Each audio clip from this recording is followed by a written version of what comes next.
And welcome back into Fantasy Baseball Camp. We are here at episode 33. We're here in the All-Star break, but that doesn't mean the fun has stopped. We talked yesterday about the Home Run Derby and what's going on there and what our predictions are. And then the day before that, what did we talk about, Wes? We talked about the Futures game and the Futures game. draft. Yeah, what we're excited about, some of the young guys we're looking forward to, maybe some dynasty keepers. Yeah, that's always if you don't follow the draft, you don't follow the futures game. The draft is a great way just to if you didn't watch it, you don't remember those players in the first top 10. It's Mm-hmm. cool to when you see a guy get called up or get called to the futures game, you remember when they were drafted. Yep. I remember when Mickey Moniak was drafted. He looked like a child walking up onto the stage. Because he's 18, so he was a Yeah. child. Yeah, it's fun watching those guys grow. You look at their face and you're like, "God, he's got a baby face," and then 4 years later, you see him in the futures game, and you're like, "Wow, looks like a grown adult. What happened?" Well, what kills me is when this guy, Mickey Moniak, goes first overall, and he's this tiny kid that you're like, really, this is the guy they think is the Yeah. best player. And like number two comes this college kid who's, a junior in college and has spent 3 years, hitting the college weight room. Yeah. That I don't get that And sometimes. I mean, that's all credit to the scouts, right? Like that's what their job is. Just to look at this wiry kid. Like, if you looked at highlights of Moniak when he got drafted, real wiry. Honestly, looked a lot like you. Just kind of skinny, tall, Cheers. and then Hey, look like a professional ball player. exactly. And then you look at this kid out of college, and it's like he's more well developed. But he's 3 years ahead. So you got to give scouts credit on that, man. And saying, hey, here's how he's going to look and feel as a player in 3 years, 4 years. Like, that's so difficult to do. Right. And Moniak at first was kind of looking like he wasn't kind of working out, but lately he's been doing pretty good. Yeah, Hitting near man. I mean, 300 now that Trout's out of the game. yeah, I mean, he's getting a chance to play every day with the Angels. So it looks like, the talent is actually kind of shining through. Right. I don't know that I would recommend starting him in fantasy, but surely a guy to watch. As I bet, Yeah. I would say this isn't his year. Moniak's No. got to get comfortable. Maybe, I mean, he's got 10 home runs. I was about to say Yeah. he doesn't have the power, but I think he's a left-handed hitter, and like as we know, it takes lefties a little more time to develop. Um, I would say not this year, but next year, as long as he maintains where he's at right now, like I could see him being a real fantasy asset next year. I mean, so here's his line right now, Wes, and we're telling him that we're saying that this guy is not good enough to be picked up. His line is Man, 308, 338, 646. 646. Short sample. It's only 38 games, I but mean, it's hard not to roster or start that guy. I mean, he should be rostered, right? Like that's at least there, but he's rostered in 28% of leagues. that blows my mind. I, It I don't should know, be man. skyrocketing with Mike Trout out. Yeah, 100%. Yeah, But those poor Angels, they looked like a playoff team, and now Otani it was just a blister, right? yeah. But Trout So had actual surgery. here's the 2016 draft, right? Moniak number one, Nick Senzel number two, Ian Anderson number three. Whatever happened to that guy? Didn't he have surgery? Tommy Yeah, John, Tommy John. Yeah, beginning of this year. Riley Pint number four, Corey Ray number five, AJ Puck number six, Braxton Garrett number seven, Kyle Quantrill, Matt Manning. It's kind of I don't know, what would you say, an underwhelming draft per se? Very much, very much. Yeah, Yeah, I would say. I remember Puck was supposed to go higher, and he just kept falling. I don't know if that was for money, but yeah, I think it was a money thing. He was going to be the number one guy out of Florida. He was, in my opinion, like the clear number one guy. Him and Senzel. But man, yeah, the names on this list are crazy. Corey Ray barely even made a debut, but I I know mean, Puck was looking the part up he until was. Yeah, he made the majors in AAA and AA. He was looking the part. Wonder if he was Oakland. And Oakland just doesn't seem to be able. They can get those guys just there, and then they have to trade them yeah, away for them to break out. yeah. Very weird their development process. They actually do a decent job of developing players because they kind of have to. But then like once they get to the major leagues, you're like, oh, it's just kind of an average player. Yeah. So, okay. Well, this is episode 33. We are in the All-Star break, but we play the All-Star break. It's a funny time. You can either do a short week Yeah. of Thursday through Sunday and you only get 4 games, or you combine that week with the following week and it's a longer week, about 10, 12, 12 games. Um, no, Yeah, about for 9 or 10. 9 or 10. yeah, for us it's always worked better to do the combined week. The short week is just kind of like sometimes that's just basically a free win for somebody, and that doesn't always match up for the best competitive balance in fantasy. Right. The all stars that pitch don't pitch in that short It, week. So you exactly. don't the guys who have good pitching. So it's a tough time to kind of say, oh yeah, we think it's fair to only go 4 days. Yeah. Um, that's how like our championship. We hate to do 1 week championships, but if we make it 2 weeks and get too deep into September, Yeah. guys don't play. Exactly. And then you get a championship that's riding on like a number 3 or number 4 starter. Right.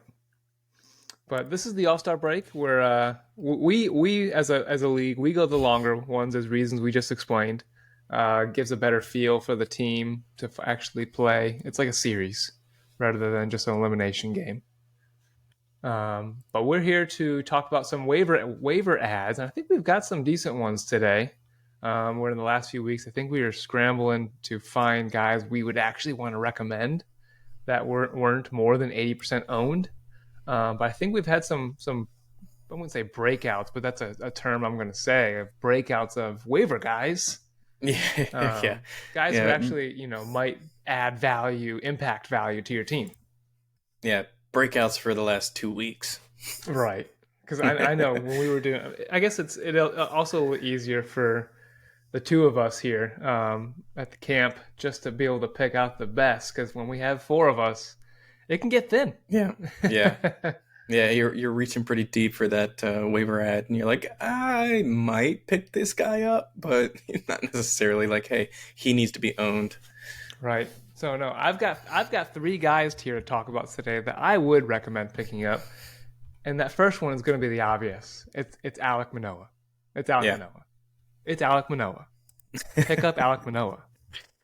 Oh man, it it hurt me to actually watch a little bit of that. I'm like, oh well, he's actually doing pretty good. He actually looks better. I mean, nothing in the arsenal looked any different, other than maybe he used the fastball a little more. I don't know, man. I I guess for me the one thing was I still don't know why he was getting shelled so hard. I don't Right. know, and I don't know if he's solved that problem. Well, the But walks were up. yeah, the walks. Well, yeah, I know, and I think the best thing we've seen to attribute that to is he walked a lot of people, and maybe the pitch clock had something to do with it. That's the only thing we've come to. But I have to agree with you at this point in time. Manoah's a must add if he's not on a roster in your league. Pick him up because at the state of pitching, it's worth a chance, and he does have ace upside. Right. Prior to his start on Friday, he was 81% owned in our in CBS leagues. After that start where he went 8 strikeouts with 0 walks, he's now 86% owned. So hurry up, folks. Go grab Yeah, Manoah. He's any better than what's on the waiver now. Julio Teheran, Drew yeah. Smiley. Um, Yeah, and those guys don't have ace upside, right? Like you're not expecting them to go 7 innings and strike out 10, but Manoah does. Manoah has that opportunity. I don't anticipate either one of those guys ever being 90+% owned, where No. Manoah could eventually be back to 96% owned. Yeah. Yeah, I agree. But yeah, ace upside, you're not going to find anything better. I would say, the other guy who made a debut Friday, I just want to mention Carlos Rodon. Don't think he's available in leagues. He's already 97% owned, but making his Yankee debut, it went well. Not well. It didn't go awful, I would say. It didn't go awful. He faced the Cubs, gave up only 4 hits. 2 of them were home runs. Oh, I'm sorry. 1 of them were home runs. 2 walks, 2 strikeouts, only 69 pitches. That's for a first year debut. Kind of in April. That was the Cubs are hitting pretty decent. But anyways, Carlos Rodon, if he's one of available in one of the leagues that you're the 3% in, he's another guy who made his debut with Manila on Friday. So moving to that, Wes, what do you got for us for this long week All Star break? Yeah, so the first guy I'm going to mention is Andres Jimenez, and I'm going to talk about him because you probably, if you drafted him, invested a decently high pick on him because he was the guy that was anticipated to be like top two or three second baseman going into the year, and he had an absolute disastrous first half. April, May, and June. I mean, he just was not good. I think his Um, highest scores were the most points he scored was 14 and a half, and the rest of yeah, them were like 6, 2, 4.5, 13, 5. yeah. Oof. And then, week 7, he had 4.5 points. And then something changed. I don't know what it is. I didn't read anything about a swing change or anything like that he was working on. I didn't see any type of mechanical adjustments, but he scored 22, sorry, yeah, 22 in week 9, and he's taken off ever since. So, I will say one thing I did read was that in April, May, and June combined, he had 8 steals. And then so far in July, 8 games, he has 7 steals. So he now has 15. And I think he's made a commitment to start stealing more, which definitely helps his value in fantasy points wise. And, well, honestly, roto wise as well. I think he probably was drafted expecting that he was going to steal a lot of bases, and he simply didn't in the first 3 months. Right. But No. the one big thing I want to mention is that on May 23rd, his WOBA was sitting at 243, and on his 30-day rolling average chart, as of 2 days ago, it's up to 351, and it's been a constant trend upward since May 23. So even though the points haven't been there at the later end of May, early June, it's starting to come around for him, and he's scored. Let's see, the last 2 weeks he went 22 and a half and 26 so far in week 14. So hey man, I'm picking up Andres Jimenez because it looks like he might actually start being the guy we expected him to be to start Yeah, the his season. his splits from month to month, you see it come back in the month of June and really in the 8 games in July. Yeah, His on base was in April was 330. In May it was 272. His slugging in May was 299. But now for the month of July, he's hitting 276 with a 400 on base and a 552 slug. Guys hitting doubles, guys hitting home runs. He's stealing bases. I mean, 7 steals in 8 games. yeah, yeah, and it's That, like, why that's was he Ronald not doing Acuna that? type stuff right there. Exactly, and I think that's like we certainly didn't expect him to be a 40-50 steal base guy, but 20 to 30 is within reach for him. Right, right, absolutely. And second base, people, I think second base is always a weak position. He's always a Yeah, shortstop too. I feel like shortstop hasn't been as widely. I think guys like Jeremy Pena have felt fallen off a little bit. I had Pena. I drafted Pena, expecting him yeah, to be my shortstop and Tatis to stay in the outfield. But I moved on from that and found better options in the outfield because I feel yeah, like that's kind of like the flip side. The outfield was looked at the beginning of the year as being very weak, and now you're yeah, finding guys who can fill that spot. yeah. I'd agree. Outfield was very weak going into the year. At least the outlook was, and there's been some guys that emerged, and vice versa, where shortstop was looked at as the most loaded position, and now some guys are scrambling, to try and find any shortstop that has any value, like an Ezekiel Tovar or something. Right. So Um, a bus- Go ahead. no, I'm telling you, go ahead, your turn. Oh, so the next position I think everyone's always scrambling for is relief pitcher. And I mentioned him as Coach Shaver had mentioned Jordan Hicks, but this is Adbert Alzolay, the now closer for the Cubs, who looks to have locked the position in. The guy wasn't getting multiple saves in a week in a fantasy week, but he finally is there. He's got 2 saves this week, 19 points, Still has a game to play today in this period. He's only 28% owned. The Cubs aren't looking like sellers at this moment. If they're looking like they're still going to try win ball games, right now they're a roller coaster team, but they're winning close ball games. And Alzolay is going to get you strikeouts along with that. He's no Felix Bautista, of course. You know, everyone wants that Felix Bautista high strikeout kind of relief pitcher.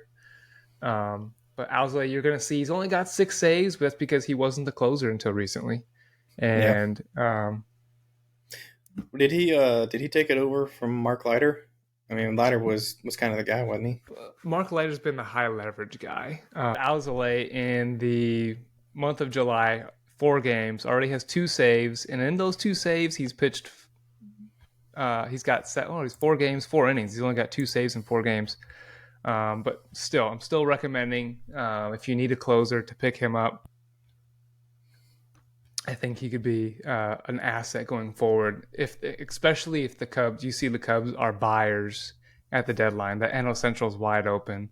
The Reds are running away with it a little bit. They would be the team I would recommend if Alexis Diaz was there on your waiver, but he's probably not. Adbert Alzolay is only 28% owned, and his value should continue to increase as the Cubs play better. Wes. Tommy, not Tommy. Dan just offered me a trade I'm pretty interested in, so we'll get back to that later. All right. So that was Adbert Alzolay. Wes, you mentioned a hitter. You got a pitcher to mention? Yeah, so I wanna talk about this guy, and look, Kenta Maeda might not have the most appeal. Some people have probably written him off in fantasy at this point, but I just want to mention what he's done since he's come back from his IL stint, right? So since his return, he's gone 17 innings pitched with 21 Ks and only given up 3 earned runs.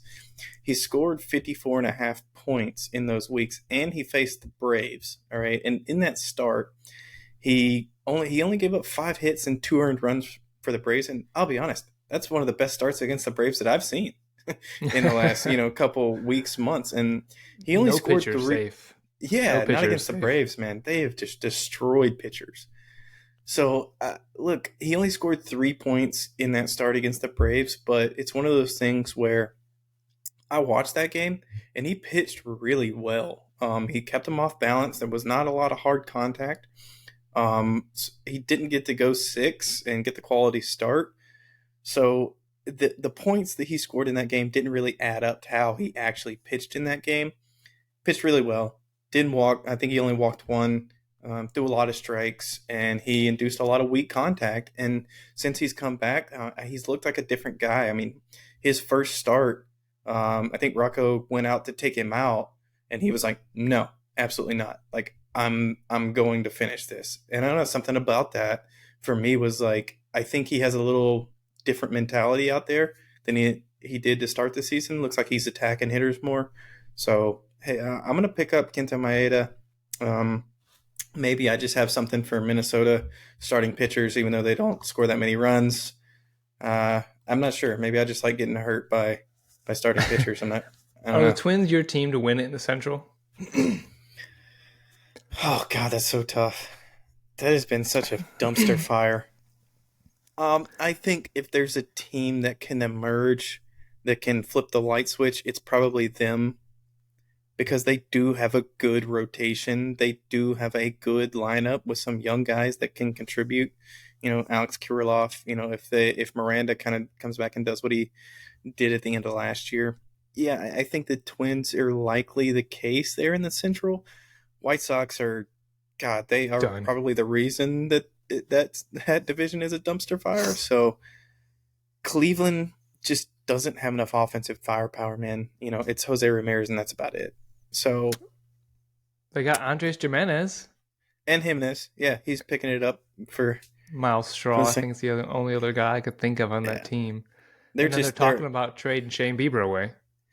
Well, yeah, I think they should, honestly, because they have some young arms that are very capable and can kind of take them the next step. But they need offense, man, and they can get a decent return. I don't know that they're going to get a huge return for Shane Bieber, but they can get a decent return and get some bats in their lineup. You hope that they make it worthwhile and not just trade him to trade him, just because Yeah, he's an expiring contract and we have pitching. right. You Yeah, hope you exactly. do what the Marlins did, trade a pitcher and get a Yeah, silver slugger. a silver slugger. Yeah, exactly. What kind of deal is that? Not even an ace for a silver slugger. Hey, man, good for them. Good for the Marlins. Right. Maeda's only 51% owned in leagues, so he's out there, most likely in your league. Let's see who's he's faced up in as the All Star break comes to a close and then the season starts again. He could line up to pitch against Oakland or Seattle. Pretty good matchups there. If you're looking for Yeah, someone who needs some starts,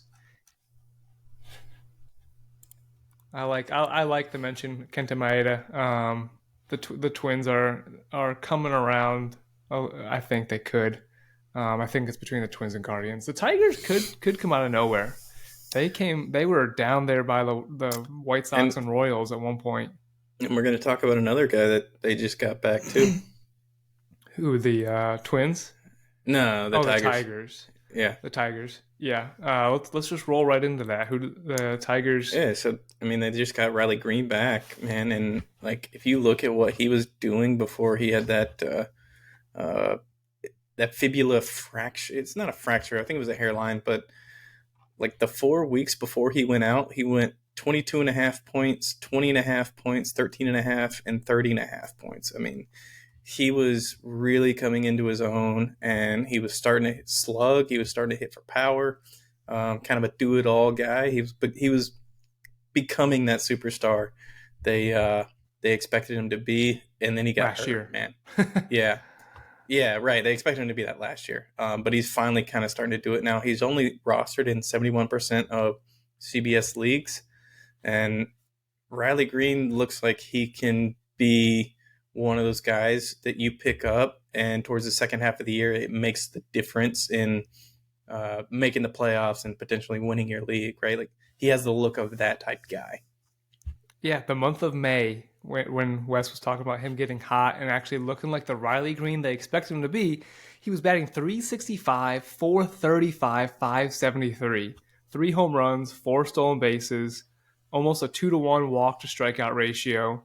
Um, Guy looked like those are MVP. That's an MVP type stat line right there. 365, 435, 573. He did that in 25 games. So, it's a short sample, but when you're looking at splits from month to month, the guy was looking like he should be rostered and started in all leagues, scoring 22 and a half, 20, 13, and then 30. And for me, if I see that someone who can score 30 or, that 25 to 30 range regularly, I want him. Yeah, and since he's come back. 2 games, 5 at bats, 3 hits, 2 walks, one strikeout, no home runs yet. But and the only thing I will say is when I watched him running the bases, it looked a little weird. Like it didn't look like he was running smoothly. So I'm not sure that the leg is healed 100%, but it's healed enough for him to play. So I think I'm in on Riley Green. You wonder why they brought him back for 5 games before the All-Star break. Just give him I know much more rest. that was kind of weird. I don't know. That was kind of weird. I expected him to be back after the All-Star break, but hey, they brought him up. So That's yeah, like the Diamondbacks did with Corbin Carroll. The dude looked like he was out for I know. this year and some of next year, and he played the next day. He Why played the not next just day. give him 2 games rest, and then he gets Right. 5 days of the All-Star break? Yeah, yeah. I don't know. That's weird. Yeah, sounds like something the Cardinals would do. Um, Let's not go down that rabbit hole. but yeah, Riley Green's probably not the only guy that to look at on that team. Let's just mention another one, and Spencer Torkelson. I know you've been looking at Spencer. Yeah, So the Detroit Tigers, if the Detroit Tigers have a couple pieces that they could go on a run, yeah. They all really of them could. got together and ran. And they just got Tariq Skubal back. I Did don't they? know, man. Yeah, he just came back. I think last week. They signed Um, Javier Baez to a big contract last year. They don't sign. You don't spend that kind of money just to I mean, unless you're the Rockies, you don't spend that kind of money just to be last and Let, towards the bottom of the division. let's see where they sit right now in the standings. So I'm going to talk about Torque just because, and I've been paying attention to Torkelson for the last few weeks because I'm in a position where I kind of need a first baseman. Andrew Vaughn just hasn't quite been the guy we expected him to. The White Sox are a bad team somehow. Not entirely sure how. They have a lot of talent on the team. They're just not good. Um, and I've been, looking for a guy that might break out in the second half. And, for me, I think Torque might be that guy. Now, granted, I'll give you the fact that his average is still sitting at 229. He hasn't really hit for much average, which coming out of the draft, you expected him to be like a 280 to 300 hitter, but he hasn't been that guy. What he has done is he started hitting for more power. His hard hit rate over since May has gone from 31.5% all the way up to 45.5%. So he started hitting the ball a lot harder, a lot more frequently, and that's turning into more doubles and more home runs. Now, he still has not found his home run stroke that we expected him to because he's got a lot of raw power. But I don't know. I think if they can get Riley Green back and they can find maybe one more piece in that lineup, that they can make a run, Detroit.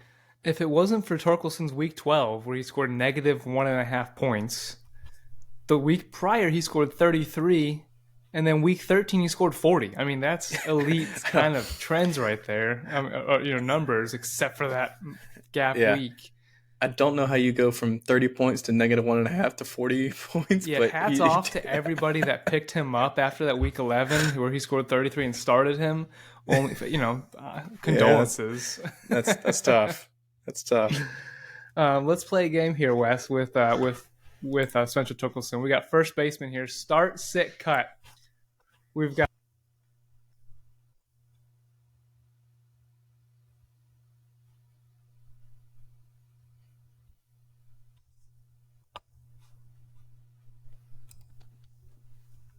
All right, let's play a game, Wes, with first baseman and Torkelson there. Start, sit, cut of first baseman. You got start one, sit one, and cut one. We got Torkelson, Tristan Casas, and Anthony Rizzo. Start, sit, cut. Oh man, I love what Casas is doing. He looks like he's starting to kind of come into his own, but he's not quite slugging enough for me. Rizzo, if you look at his numbers over the last 2 months, God, he has not been good. He had a pretty hot start to the season, and then he has not been good as a fantasy asset over the last few months. So I think for me, I'm gonna start Torque, I'm gonna sit Casas, and I'm gonna cut Rizzo. Oh, and that's saying 98% owned Rizzo is being cut, and the other two guys are what, like 40%, 50% owned. 40% owned. I know Torkelson's 63% owned, and the dude just scored 40 points last week and 33. I know. 2 weeks prior to that. Rizzo's 98% owned, so you're almost going backwards in roster percentage there. What's Casas he's 38% owned, and he scored 20 in week 12, 13, 15, week 10 and 11. He's at 10.5 this week, so he's not putting up huge numbers in fantasy, but he's not striking out that much. He walks a decent amount. He has a great eye. You're just like, you see the tools there, and you're just waiting. You're just waiting for it to happen for him. I mean, when Kyle Schwarber's hot, Kyle Schwarber is very valuable. Even if only he's hitting 220, he's hitting enough home runs and doubles to make him wild. And that's what Torkelson's turning into is a Kyle Schwarber. Yeah, he's not hitting for any kind of average, but 220. 220 is the new 250. Yeah, absolutely. Torkelson has that power to go off and go on a streak, especially if he can get some protection in that lineup where he's not going to be pitched around. If Riley Green and, for goodness sake, Javier Baez could just put the bat on the ball. And Baez needs a swing change, man. There's too much going on in his swing. He's too much power. He's got to simplify it, man. Yep. He's got too many hitches in his swing. He reminds me of BJ Upton. You remember when BJ, like, when he went to the Braves and, like, he just had so much going on in his swing. He couldn't catch up to the fastball, so he was coming around everything. Yeah, that's where Baez is at now. Now Baez is I can't say he's trending up. His slugging is trending up. I'll say that. He Yeah. was 287 in April, 327 in May, in June it was 365. But goodness gracious, that strikeout to walk rate. In June, he had 26 games, 35 strikeouts to 3 walks. I mean, poor anybody that, poor Detroit Tigers. And that was they went and spent some money. And this guy Yeah. looks like he should be in AA. And then, I mean, look, they're only 5.5 games behind the Guardians. Twins are a half game behind the Guardians. Look, man, I could see the Tigers being a dark horse in the AL Central because I just don't have much faith in the Guardians scoring many runs. I Now, don't. let's look where they were a month ago, the Tigers. They were not this close. So what's today? June 9th or July 9th? July 9th. June. And the crazy thing is, they're 10 games under 500. Yeah, that's terrible to be that close. So a month ago, they were 26 and 35. Four and a half out of first place. They had just lost 7 in a row, and they'd lost 9 of their last 10. We're talking June 9th. And now what's their record today? It was 26 and 35. It's what now? It's 39 and 49. 39 and 49. Yeah. That's So not crazy. I mean, they've done better, but still they've lost 14 games and won 39. That's 13. So about 500 record, but it's better than a 7-game losing streak. Yeah, and hey, look, they got some young kids that are kind of sitting in the wings. Colt Keith, if you watch him, like his ETA is 2024, but he's been pretty impressive. And Reese Olson, he's been okay. He has some stuff that maybe he'll stick around. I don't know, man. They could be a dark horse. Yeah. So I got one more game for you. We mentioned Riley Green. We mentioned Kyle Schwarber. One guy we haven't mentioned is Jarren Duran, what he's doing right now. I think he gets a honorable mention for our waiver wire ad here. I think he's a little bit more owned, but the guy is red hot. He's hitting in the last 6 games. His slugging, or not slugging, I'm sorry. His batting average is what now? 619. My goodness. So let's run with that. Would you rather let's start sit cut Jarren Duran, Riley Green, or Kyle Schwarber? Yeah. For Duran, it looks like he picked up the barbell and he went back to doing curls, and it's working out for him. Schwarber had a hot June. He put down the barbell, and he's done with the curls for the month of July. But I think Ozuna's hot streak is over. I didn't mention Ozuna though. Did I? Oh, sorry, I have it's in the notes. but I changed it. All right, it. Who's the third guy then? I said Riley Green. Oh, all right. Actually, I think that's a better comparison. So Duran, Schwarber, Green. I think I know tough, who I'm man. cutting. I think I'm cutting Schwarber though. Yeah. Duran is so hot right now. You have to start him. I think Riley Green, given what he was doing before he got hurt, if he can come back and just be a glimpse of that, like I'm gonna sit him and have him on my roster, and then I'm gonna cut Schwarber because he's still hitting below the Mendoza line. He's at 184. Look at his trends. I know. I said cut, and then I opened up his trends, and the dude has scored 27, 31, 23, 20. The dude hasn't scored below 20 points since subtracting week 12, since week 6. He's 100% owned. But, okay. How different is Kyle Schwarber right now than Chris Davis when he hit 50 home runs.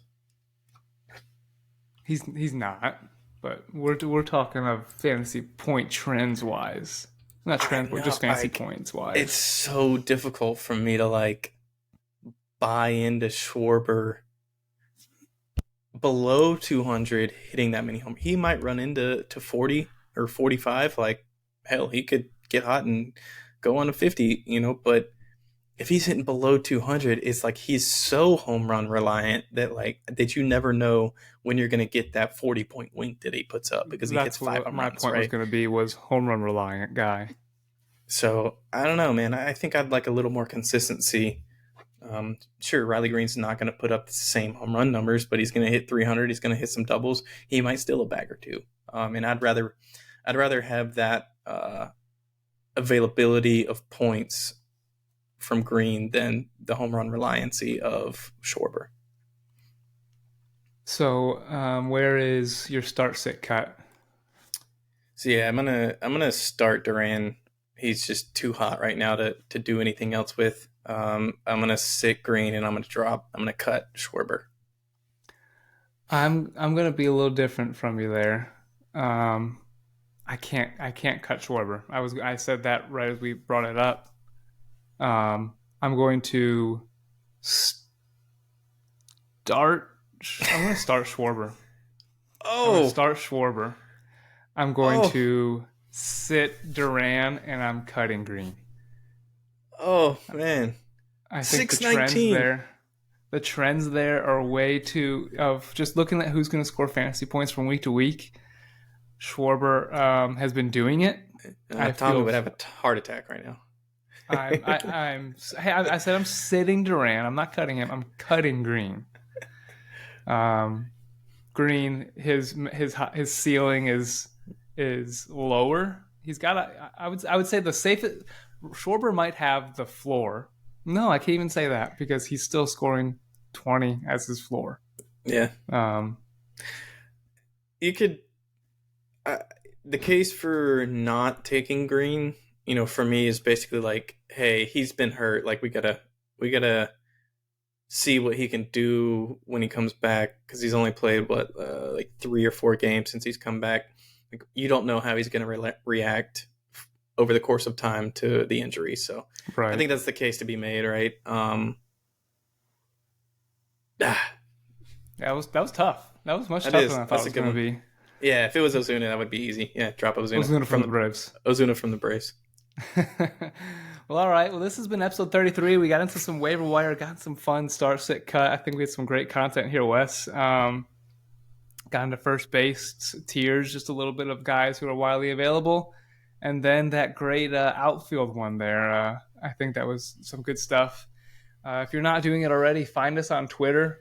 Wes posts stuff daily for the top hitters and top pitchers of that day, and gives you some advice basically on a daily basis, a little bit of who's trending, who you might want to pick up. You don't got to wait for our weekly waiver wire episode. Wes is giving advice every day. So be sure to find him on Twitter, BNB_Wes there. Some content's always coming out on our Instagram page. I think Twitter's our most interactive page, Yeah, where you'll get it's a lot easier to interact with people on there. Instagram love posting content there too, but it's just not a platform that you go back and forth with people on. right. So be sure to follow us on Twitter. Get over there, start interacting with us. We love it. We love, as you see, me and Wes here just going back and forth with that outfield discussion. I think we can go more, but we're getting a little long here. And so I'll close this out for episode 33. This is Fantasy Baseball Camp. We'll catch you guys in the next one.